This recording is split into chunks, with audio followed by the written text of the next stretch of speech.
Hola, bienvenido una vez más a No es país para analfabetos. Hoy vamos a tirar del hilo de algo que, bueno, seguro despierta curiosidad. Las historias que no nos contaron sobre inventos que usamos casi a diario. La versión oficial suele darnos un nombre, ¿no? Un padre de la criatura. Pero, ¿y si rascamos un poco? ¿Qué encontramos? Genios olvidados, ideas que volaron de un taller a otro, o simplemente la mala pata de estar en el lugar equivocado. Efectivamente. Rara vez la historia de la innovación sigue una línea recta con un único protagonista. Hay muchísimos factores en juego.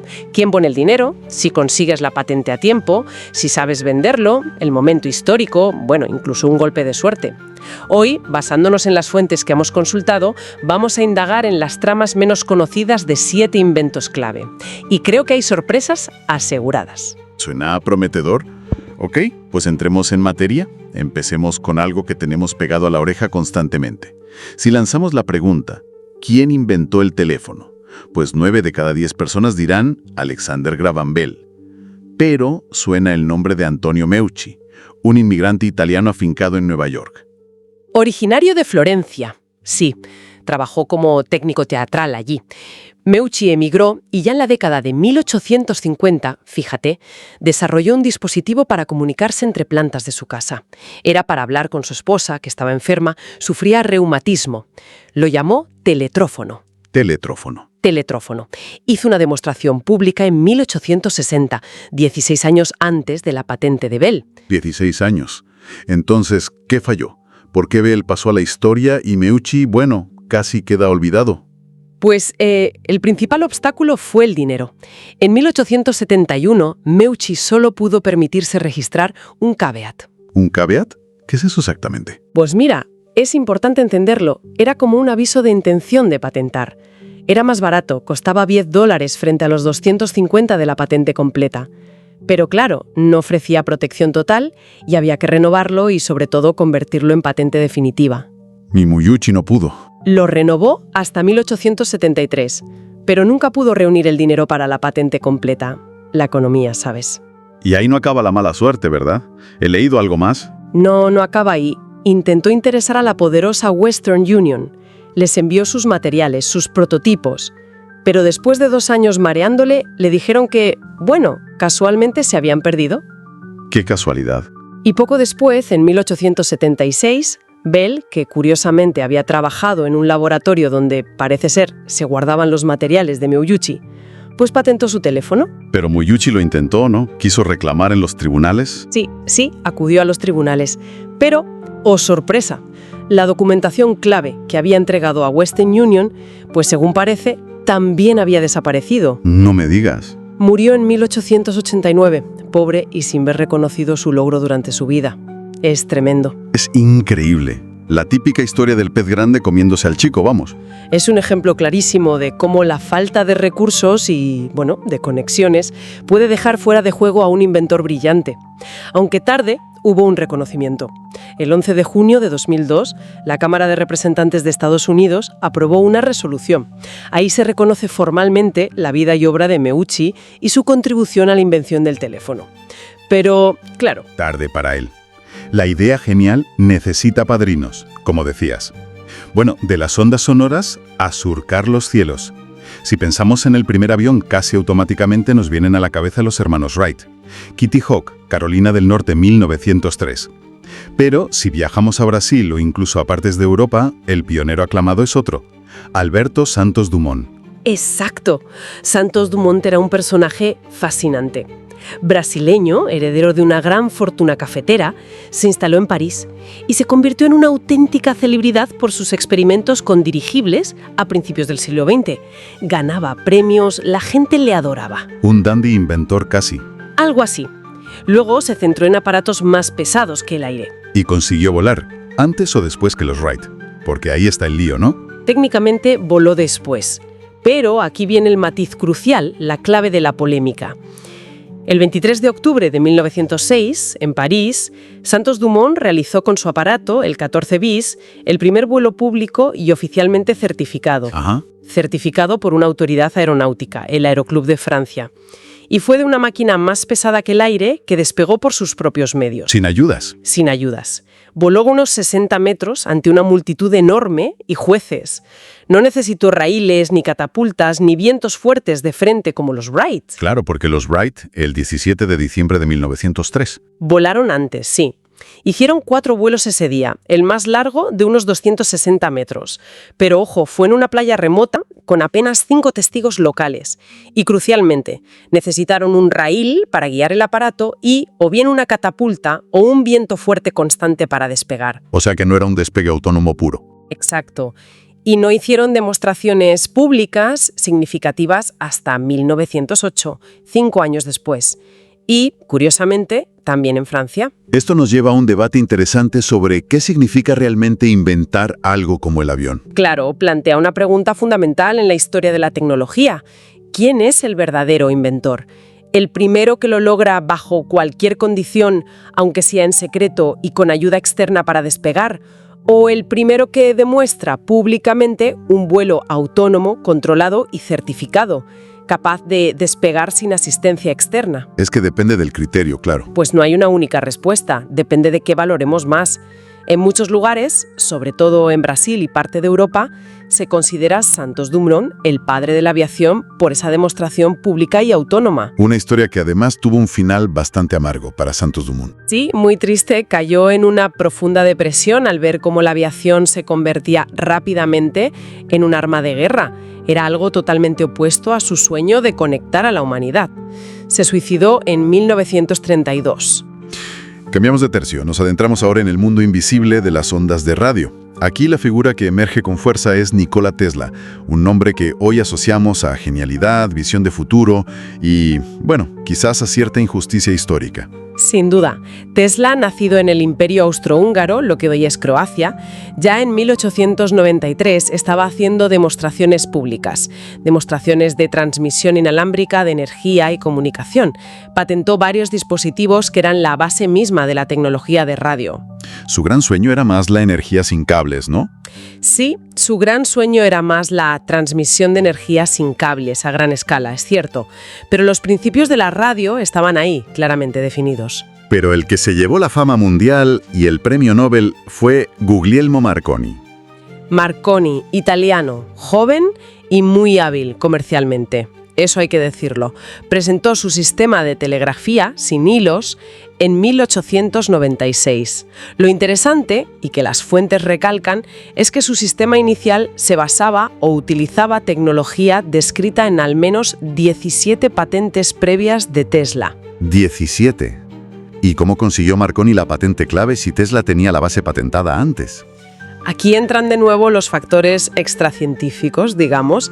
Marconi contó con un respaldo financiero y social muy potente, incluyendo figuras como Thomas Edison, que era rival de Tesla, y el magnate Andrew Carnegie. O sea, tenía buenos contactos. Muy buenos.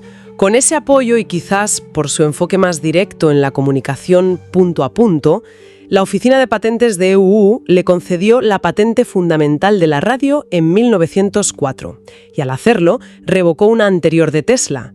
Esto fue clave para que compartiera el Nobel de Física en 1909. Mientras tanto, Tesla seguía inmerso en proyectos grandiosos como la Torre Wardenclyffe, pero a menudo con problemas de financiación y sin el reconocimiento masivo que quizá merecía. Exacto. Tesla murió en 1943. Solo y con deudas en una habitación de hotel de Nueva York. La ironía final llegó ese mismo año. La Corte Suprema de Estados Unidos revisó el caso de las patentes de radio y falló a favor de Tesla. Reconoció su primacía legal sobre Marconi. Pero claro, Demasiado tarde. El relato popular ya estaba escrito y Marconi sigue siendo para muchos el inventor de la radio. Iluminemos ahora el asunto de la bombilla. Thomas Edison. ¿La inventó él? Pues parece que aquí también hay bastante tela que cortar. Decir que la inventó es simplificar mucho. eso fue clave. Porque antes que él ya había gente trabajando en la idea de la luz eléctrica. Muchísima gente, sí. Humphrey Davy ya había demostrado la luz de arco eléctrico a principios del siglo XIX. Y más importante para la bombilla incandescente, el físico británico Joseph Swan.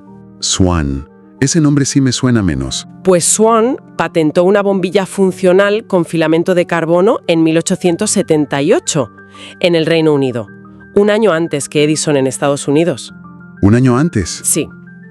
De hecho, tuvieron una batalla legal bastante sonada por las patentes. ¿Y cómo acabó esa batalla? ¿Quién ganó? Pues mira, con un acuerdo bastante pragmático. Formaron una empresa conjunta en Gran Bretaña llamada Edison para explotar la tecnología allí. O sea que ni ganó uno ni otro pactaron. Exacto. Esto ya nos dice que Swan tenía una base muy sólida, ¿no? Si Edison pactó... Claro. Entonces, ¿por qué Edison se llevó toda la gloria? ¿Cuál fue su genialidad diferencial? ¿Qué hizo él que no hiciera Swan? La genialidad de Edison fue doble, yo diría. Por un lado, su famoso laboratorio de Menlo Park. Allí probó miles y miles de materiales hasta encontrar filamentos que duraran mucho más. El famoso filamento de bambú carbonizado, aunque luego se pasó al tungsteno. Buscaba la durabilidad. La bombilla que no se fundiera a las primeras de cambio. Eso es. Y por otro lado, y esto es crucial, entendió que la bombilla sola no servía de nada. Había que crear la infraestructura. Desarrolló todo el ecosistema, generadores de corriente continua más eficientes, las dínamos, un sistema de distribución eléctrica en paralelo. En paralelo. ¿Para qué? Para que si una bombilla fallaba, no se apagara toda la calle, como pasaba con los sistemas en serie. Imagínate, también contadores para cobrar el consumo, interruptores, fusibles y el famoso casquillo de rosca, la rosca Edison E27 o E26 que todavía usamos hoy. Es verdad, el casquillo. Hizo la luz eléctrica segura, fiable y accesible. Fue un visionario del sistema completo y además un maestro del marketing y la autopromoción. Fascinante cómo la historia se enfoca en el objeto, la bombilla, y olvida todo lo que lo hace funcionar, el sistema. Y hay un capítulo algo más oscuro, relacionado con la bombilla. El cártel Phoebus. ¿Has oído hablar de él? Phoebus. No me suena mucho. Pues en 1924, los principales fabricantes mundiales, incluidas empresas herederas de Edison y Swan, se pusieron de acuerdo en secreto. Acordaron limitar artificialmente la vida útil de las bombillas a unas 1000 horas. A propósito, ¿para qué? El objetivo era claro, que la gente tuviera que comprar bombillas más a menudo. Querían aumentar las ventas. Obsolescencia programada. Exacto. Es uno de los primeros casos documentados de obsolescencia programada a gran escala. Vaya tela. De la luz pasamos a la palabra impresa, la imprenta de tipos móviles. El nombre que todos tenemos grabado es Johannes Gutenberg, ¿verdad? Hacia 1440 en Maguncia. Su Biblia marcó un antes y un después en Europa. Pero, ¿fue el primero en concebir la idea de tipos móviles? Parece que no. La idea en sí, como concepto, es bastante anterior y nació en Asia. Tenemos que viajar hasta la China del siglo XI. Allí, un inventor llamado Bixing desarrolló tipos móviles hechos de porcelana cocida, una tecnología increíble para la época. ¿De porcelana? Sí. El gran desafío era la propia escritura china, claro, con miles y miles de caracteres distintos. Hacía el proceso muy laborioso y caro para imprimir a gran escala. Entiendo. ¿Y hubo más intentos antes de Gutenberg? Sí, los hubo. En Corea, durante la dinastía Goryeo, en el siglo XIII, fueron aún más allá. Desarrollaron tipos móviles de metal fundido. Técnicamente eran muy avanzados, incluso superiores a los primeros de Gutenberg. ¿Y se usaron mucho? Pues se conserva algún libro impreso con esta técnica, como el Yikji, que se considera el libro impreso con tipos móviles metálicos más antiguo del mundo. Sin embargo, parece que su uso fue bastante restringido, quizás limitado a la corte real o a monasterios budistas.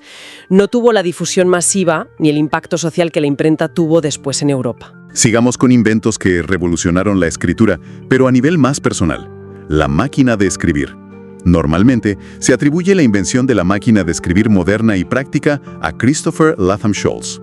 Él la patentó en 1868 y nos legó, tras varias modificaciones, esa disposición de teclado QWERTY que aún hoy nos persigue en los ordenadores y móviles. Cierto, Scholes es el nombre más recordado, sin duda, pero como venimos viendo en todo el programa, la idea de crear un aparato para escribir mecánicamente es muy anterior.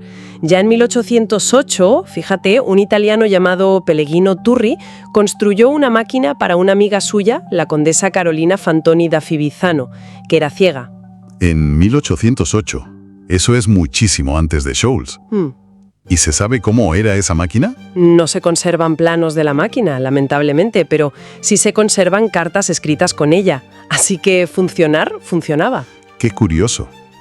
¿Hubo otros intentos entre Turri y Scholz? Sí, varios. Por ejemplo, Xavier Progin en Francia en 1833 o Peter Mitterhofer, un carpintero austriaco, en 1864. Pero uno muy destacable, que a menudo se olvida, es el del danés Rasmus Malling Hansen. Malling Hansen. En 1865 inventó la bola de escribir o escribecugle. Era un aparato muy ingenioso, con las teclas dispuestas en una semiesfera para optimizar la velocidad de escritura. Y lo más importante, fue la primera máquina de escribir que se fabricó y comercializó con cierto éxito. A partir de 1870 se vendió y se usó en oficinas de toda Europa. O sea que Malling Hansen la vendió primero. Entonces, ¿por qué el modelo de Scholz, el que adoptó Remington, es el que triunfó globalmente y el que recordamos? Buena pregunta. El diseño inicial de Scholz, el que desarrolló con Glidden y Soule, tenía sus problemas, ¿eh? Escribía solo en mayúsculas y el mecanógrafo no veía lo que escribía hasta pasado un rato. Iba a ciegas. No era ideal, vamos. No, pero era una máquina mecánicamente robusta y fundamentalmente estaba diseñada pensando en la producción industrial en masa. Ese fue el punto.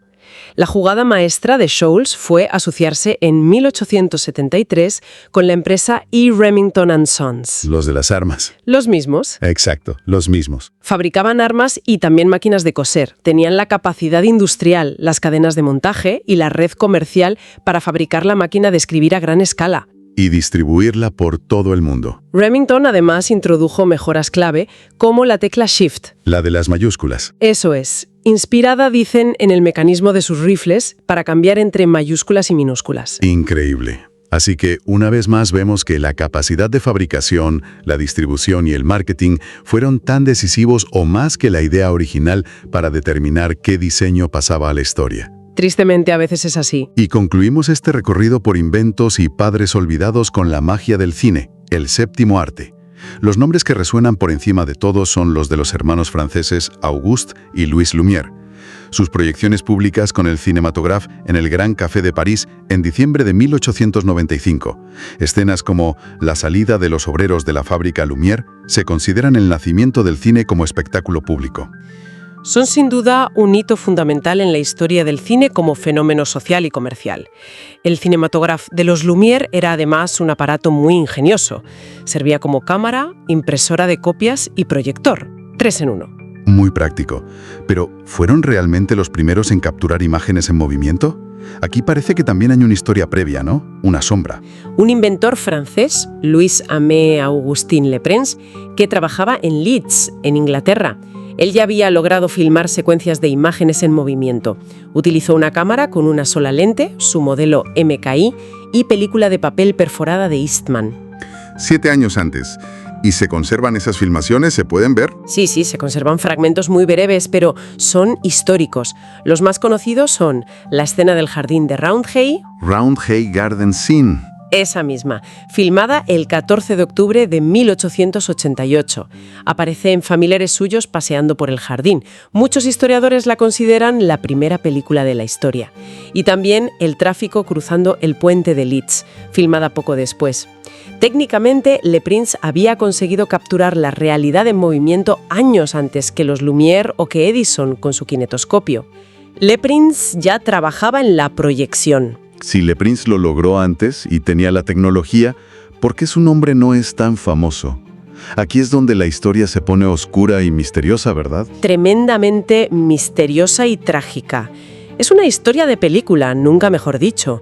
En septiembre de 1890, Leprince estaba a punto de viajar a Nueva York. Iba a presentar públicamente su invento. Esto podría haber cambiado por completo la narrativa sobre el nacimiento del cine. Claro. Visitó a su hermano en Dijon y el 16 de septiembre subió a un tren destino a París. Y desapareció. Desapareció sin más, en el tren. Sin dejar rastro alguno. Ni él ni su equipaje llegaron a París. Nunca fueron encontrados. Su desaparición es uno de los grandes enigmas de la historia de la tecnología. Y sin Leprince para defender sus patentes y mostrar su trabajo, El camino quedó despejado para otros. Exacto. Su ausencia permitió que otros, como Edison con su kinetoscopio y luego los Lumière con el cinematógrafo, que llegaron poco después, con soluciones técnicamente viables y sobre todo con estrategias comerciales potentes, capitalizaran la invención del cine. Ellos se llevaron la gloria y el control del naciente y lucrativo negocio. Una historia fascinante y triste que nos recuerda cómo un pionero puede ser literalmente borrado del mapa por el destino o, quién sabe, por intereses ocultos. Vaya repaso hemos hecho. Desde luego, la historia oficial de los inventos a menudo es solo la punta del iceberg, ¿eh? Queda bastante claro que ser el primero, tener la idea inicial, no garantiza pasar a la posteridad. Influyen el dinero, los contactos, la habilidad para venderlo, la capacidad de crear un sistema completo alrededor de la idea y a veces simplemente la suerte o la desgracia. ¿Qué conclusión principal sacamos de todo esto? Pues yo diría que varias ideas importantes. Primero, que la innovación raramente es obra de un genio solitario que tiene una iluminación divina. Suele ser un proceso acumulativo donde se construye sobre ideas y trabajos previos, a menudo de gente que por las razones que hemos visto queda olvidada. Hombros de gigantes anónimos. Sí, eso queda claro. Segundo, nos obliga a pensar qué significa realmente inventar. ¿Basta con la primera idea teórica, el primer prototipo que funciona a medias en un laboratorio? ¿O es necesario el producto que triunfa en el mercado y que realmente cambia la vida de la gente? Es un debate interesante. Muy interesante, sí. Y tercero, creo que lo más revelador es ver cómo factores muy humanos, la ambición, la necesidad económica, la competencia feroz, las conexiones sociales, la casualidad, incluso la tragedia personal, son tan determinantes o más que la propia tecnología en el curso de la historia. Es la historia humana detrás de la técnica. Totalmente. Nos deja pensando, ¿cuántos otros nombres olvidados, cuántos padres o madres olvidadas habrá detrás de las tecnologías que usamos cada día, sin plantearnos nada? Quizás la próxima vez que usemos el teléfono, encendamos la luz o veamos una película, recordemos que la historia pudo ser contada de otra manera. Es una invitación a mirar con más curiosidad el origen de lo cotidiano, ¿no crees? Desde luego. Siempre hay más capas de las que parece a simple vista. Y bueno, creo que hemos llegado al final de este episodio. Lo único que queda es recordar que no se olviden suscribirse y activar la campanita para que queden avisados para el siguiente video. Gracias por vuestro apoyo, cada vez somos más y estamos muy contentos y agradecidos. Hasta la próxima. Chao.